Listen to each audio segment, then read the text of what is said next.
అచ్చయ్య మంచితనం. అచ్చయ్య అనేవాడికి చిన్నతనంలోనే తల్లి పోయింది. తండ్రి వాణ్ణి ముద్దుగా పెంచాడు. అచ్చయ్య కూడా అల్లరి చిల్లరగా ఉండక తండ్రి చెప్పిన మాటే వింటూ బుద్ధిమంతుడు అనిపించుకున్నాడు. అయితే వాడికి వ్యవహార జ్ఞానం బొత్తిగా లేదు. సొంతంగా ఏ పని చేయలేక అన్నింటికీ తన మీదనే ఆధారపడిన కొడుకు గురించి తండ్రికి చాలా బెంగగా ఉండేది. అవసాన దశలో ఆయన కొడుకును దగ్గరకు పిలిచి, నాయనా, నీకన్ని పనులు వచ్చు, దురలవాట్లు లేవు, నలుగురితో మంచిగా ఉన్నావంటే చాలు, నీకే లోటు ఉండదు అని చెప్పి కన్ను మూశాడు. ఈ మాటలు అచ్చయ్య తలకెక్కాయి. ఒక రోజున వాడు రామశాస్త్రి అనే పండితుడికి రాజసన్మానం జరిగిందని తెలిసి పనిగట్టుకుని ఆయన ఇంటికి వెళ్ళి, అయ్యా, తమరు మహాపండితులు, రాజసన్మానానికి తగినవారు, మీకు జరిగిన సన్మానానికి నాకెంతో సంతోషంగా ఉన్నది అన్నాడు. మంచి వాళ్ళు ఎదుటివారి అదృష్టానికి సంతోషించాలని వాడి ఉద్దేశం. అయితే రామశాస్త్రి వాడి కేసి కళ్ళెర్ర చేసి చూసి, పాండిత్యం గురించి నీకేం తెలుసురా? నేను రాజసన్మానానికి తగిన వాడినో కాదో నిర్ణయించే అర్హత నీకుందా? ఇంకెప్పుడు నీకంటే గొప్ప వాళ్ళ దగ్గర ఇలా ఆలోచించకుండా మాట్లాడుకు అన్నాడు. అచ్చయ్య చిన్నబుచ్చుకొని అక్కడి నుంచి వచ్చేస్తుంటే దారిలో వాడికి గ్రామాధికారి కనిపించాడు. ఆయన చుట్టూ గ్రామ పెద్దలు ఉన్నారు. అంతకు ముందు రోజు గ్రామాధికారి ఏదో తగాదా విషయంలో చక్కని తీర్పు ఇచ్చాడని వాళ్ళు ఆయన అదే పనిగా మెచ్చేసుకుంటున్నారు. అచ్చయ్య మాత్రం ఆయనకు నమస్కరించి ఊరుకున్నాడు. గ్రామాధికారి వాడి వంక గుర్రుగా చూసి, ఏరా, నా తీర్పు గురించి నీకేమీ అనిపించలేదా? అలా చూస్తూ బెల్లం కొట్టిన రాయిలా ఉండిపోయావు అన్నాడు. ఏం చెప్పాలో తెలియక అచ్చయ్య చల్లగా అక్కడి నుంచి జారుకున్నాడు. కొందరు సరిసమానుల నుంచే పొగడ్తలను ఆశిస్తారు, కొందరు ఎలాంటి వారు పొగిడినా సంతోషిస్తారు. కానీ ఈ తేడా తెలుసుకోవడం ఎలాగా? అచ్చయ్య సాటి రైతు బుచ్చయ్య వద్దకు వెళ్ళి, వ్యవసాయంలో నీకు నువ్వే సాటి, నీ చేతిలో ఏదో మంత్రం ఉంది, నువ్వు నాటిన విత్తనాలు బంగారం పండిస్తాయి అన్నాడు. బుచ్చయ్య నవ్వి, ఏమిటి అచ్చయ్య, ఈరోజు బుచ్చి రాగానే అదే పనిగా పొగిడేస్తున్నావు, నాతో ఏదైనా పని ఉందా అన్నాడు. అచ్చయ్య చిన్నబుచ్చుకొని, పనుంటే కానీ పొగడకూడదా? నీలో గొప్పతనం ఉంటే ఒక మంచి మాట అనకూడదా అని అడిగాడు. నీకంతగా పొగడాలనుకుంటే మన గ్రామాధికారిని పొగుడు. పనులున్న వాళ్ళు అడ్డమైన వాటికి ఆయన్ని పొగిడి కార్యం సాధించుకొస్తుంటారు. అలా పొగిడే వాళ్లను కాకారాయుళ్ళని అంతా హేళన చేస్తారు. నువ్వు అలా కాకారాయుడు అనిపించుకోవాలనుందా అన్నాడు బుచ్చయ్య. సరి సమానులైనా సరే పొగిడితే హేళనగా ఉంటుందని అచ్చయ్యకు అర్థమై ఇంకెవరిని దేనికి పొగడకూడదని నిర్ణయించుకున్నాడు. ఒకరోజు అచ్చయ్యకు కడుపు నొప్పిగా ఉంటే వైద్యుడి వద్దకు వెళ్ళాడు.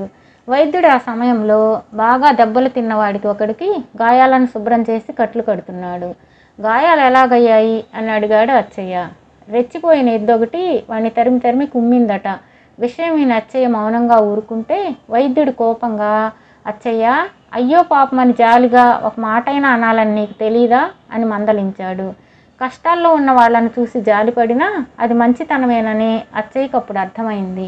ఆ తర్వాత వాడు ఇల్లు కాలిపోయి ఏడుస్తున్న భద్రయ్య అనే వాడి వద్దకు వెళ్ళి, అయ్యో పాపం, ఇల్లు కాలి నీకున్నదంతా పోయినట్లుంది, నీ పరిస్థితి చూస్తుంటే నాకు చాలా బాధగా ఉన్నది అన్నాడు. భద్రయ్య మండిపడుతూ, అడ్డమైన వాళ్ళు వచ్చి 4 జాలి కబుర్లు చెప్పేవాళ్లే, సాయం చేసేవాళ్ళు మాత్రం లేరు అన్నాడు. అచ్చయ్య దగ్గర డబ్బు లేదు, అందుకని వాడికి ఇమ్మనకుండా అక్కడి నుంచి వెళ్ళిపోతూ, కష్టాల్లో ఉన్న వాళ్ళ మీద జాలి పడితే చాలదు, సాయపడగలిగినప్పుడే ఆ పని చేయాలి అనుకున్నాడు. ఇలా ఉండగా లక్షాధికారి రమణయ్య ఇంట్లో దొంగతనం జరిగి 25,000 వరహాలు పోయాయి. ఆయన లబోదిబోం అంటుంటే ఒక్కొక్కరే ఆయన ఇంటికి వెళ్ళి ఓదార్చి వస్తున్నారు. అచ్చయ్య కూడా రమణయ్య ఇంటికి వెళ్ళి, అయ్యా, జరిగిందేదో జరిగిపోయింది, విచారించి ఏం ప్రయోజనం? తమకు కలిగిన నష్టం సామాన్యమైనది కాదు, ఏదో విధంగా మీకు సాయపడాలని ఉన్నది. కావాలంటే ఈ సంవత్సరం తమ పొలాల్లో 2 ఎకరాలు ఉచితంగా దున్నిపెట్టి తమకు నా వంతుగా సాయపడగలను అని తన మాటగా చెప్పాడు. అంత దుఃఖంలోనూ రమణయ్య దీనికి మండిపడి, ఏరా, 25,000 వరహాలు పోగానే అడుక్కు తినేవాడినైపోయాననుకుంటున్నావా? నీ చేత సాయం చేయించుకునే అంత దిగజారిపోయాననుకుంటున్నావా?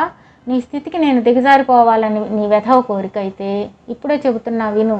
ఇలాంటి దొంగతనాలు 10 జరిగినా నేను నీకంటే 1000 రెట్లు గొప్పగానే ఉంటాను, తెలిసిందా అన్నాడు. అక్కడున్న వాళ్ళందరూ కూడా దుఃఖంలో ఉన్న పెద్దవాళ్లతో మాట్లాడే పద్ధతి అదేనా అంటూ అచ్చయ్యను గట్టిగా మందలించారు. ఇంత జరిగాక అచ్చయ్యకు ఈ లోకంలో మంచిగా ఎలా జీవించాలా అన్న దిగులు పట్టుకుంది. ఒకరోజు వాడు ఊరి చివర మర్రి చెట్టు కింద కూర్చొని ఆలోచిస్తూ ఉండగా సాధువు ఒకడు వాడిని చూసి, ఏం నాయనా అలా దిగులుగా ఉన్నావు అంటూ పలకరించాడు. అచ్చయ్య సాధువుకు తన బాధ అంతా చెప్పుకున్నాడు. సాధువు చిన్నగా నవ్వి, నీలో మంచివాడు అనిపించుకోవాలనే తాపత్రయం ఎక్కువగా ఉన్నది, అందుకే నువ్వు నలుగురి మధ్య నవ్వులు పాలయ్యావు అన్నాడు. స్వామి, నా కోరికలో తప్పు ఉందా అని అడిగాడు అచ్చయ్య. నీ కోరికలో తప్పు లేదు, కానీ ఎదుటివాడిలో ఉన్న మంచితనాన్ని గుర్తించక లేని చెడ్డతనాన్ని ఊహించుకునేవారే ఎక్కువ, అది లోకం తీరు అన్నాడు సాధువు. కానీ మా నాన్న నన్ను నలుగురితోనూ మంచిగా ఉండమని చెప్పి చనిపోయాడు, అది నాకు సాధ్యం కాదా అన్నాడు అచ్చయ్య. ఎందుకు సాధ్యం కాదు? నువ్వు మంచివాడు అనిపించుకోవడం కోసం ఎవరిని పొగడక్కర్లేదు, పనిగట్టుకుని ఎవరి మీద జాలిపడక్కర్లేదు అన్నాడు సాధువు. మరేం చేయాలి అని అడిగాడు అచ్చయ్య. అందరితోనూ మంచిగా ఉండు అంతే అన్నాడు సాధువు. అదెలాగో నాకు తెలియదు స్వామి అన్నాడు అచ్చయ్య. నీకెవరినైనా మెచ్చుకోవాలనిపిస్తే మెచ్చుకో, ఎవరి మీదైనా జాలి కలిగితే జాలిపడు, అంతేకాని కేవలం మంచివాడు అనిపించేందుకు మాత్రం ఆ పనులు చేయకు. అడిగిన వాళ్లకు చేతనైన సాయం చెయ్యి, నిన్ను తిట్టిన వాళ్లను క్షమించు, ఆ కారణంగా నువ్వెవరిని తిట్టకు. నువ్వు మంచిగా ఉన్నంతకాలం నీ గురించి ఎవరేమనుకున్నా బాధపడకు, అర్థమైందా అన్నాడు సాధువు. దానితో అచ్చయ్యకు జ్ఞానోదయమైంది. స్వతహాగా మంచివాడు కావడం వల్ల వాడు సాధువు చెప్పినట్లే నడుచుకుని ఊళ్ళో అందరి చేత మంచివాడు అనిపించుకొని కలకాలం సుఖంగా జీవించాడు.